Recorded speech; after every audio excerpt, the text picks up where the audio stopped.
நம்ம சில நேரங்களில் என்ன பண்ணுவோம் அப்படின்னு பார்த்தீங்கன்னா, மற்றவங்க கிட்ட ஏதோ ஒன்று கேட்போம்.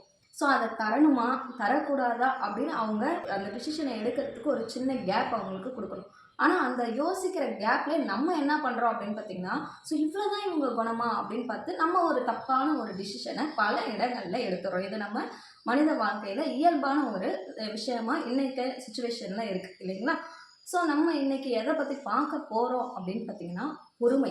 அவங்க எடுக்கக்கூடிய முடிவுக்கு நம்ம என்ன பண்ணணும், கொஞ்சம் நேரம் கொடுக்கணும் இல்லையா?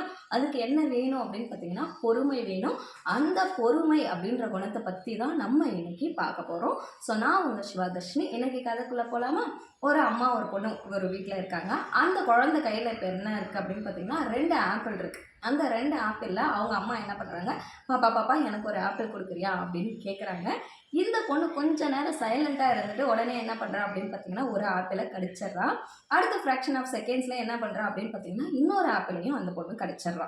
ஸோ அவங்க அம்மாவுக்கு ரொம்ப ஏமாற்றம். நான் ஒரு ஆப்பிள் கேட்குறேன், ஆனால் அவங்க 2 ஆப்பிளுமே கடிச்சிட்டாளே அப்படின்னு அவங்க யோசிச்சு முடிக்கிறதுக்குள்ள அந்த பொண்ணு என்ன பண்ணுறா அப்படின்னு பார்த்தீங்கன்னா, அம்மா இந்தாங்க இந்த ஆப்பிளை சாப்பிடுங்க. ஸோ 2 ஆப்பிளில் இதுதான் ரொம்ப டேஸ்ட்டாக இருக்குது, இதை நீங்கள் சாப்பிடுங்க அப்படின்னு கொடுக்குறா. அப்போ தான் அவங்க அம்மாவுக்கு ஒரு உண்மை புரியுது, நம்ம அந்த குழந்தை முடிவெடுக்கிறதுக்கு நான் டைம் கொடுத்துருக்கணும். அப்போ என்கிட்ட அந்த பொறுமை இல்லை. இன்றைக்கி நம்ம எவ்வளவு தான் அறிவாக இருந்தாலும் சரி, நல்லா படிச்சிருந்தாலும் சரி, மேதாவிகளாக இருந்தாலும் சரி, நல்ல வேலையில் இருந்தாலும் சரி, ஆனால் நமக்கு ஆப்போசிட்டில் ஒருத்தங்க நிற்கிறாங்க இல்லைங்களா, அவங்க யோசிக்கிறதுக்கு டைமே கொடுக்கறது இல்லை. அந்த அளவுக்கு நமக்கு பொறுமை இல்லை. ஸோ வாழ்க்கையில் நீங்கள் வெற்றி பெறணும் அப்படின்னு சொன்னால் பொறுமை அப்படின்ற குணம் ரொம்ப ரொம்ப இம்பார்ட்டன்ட்.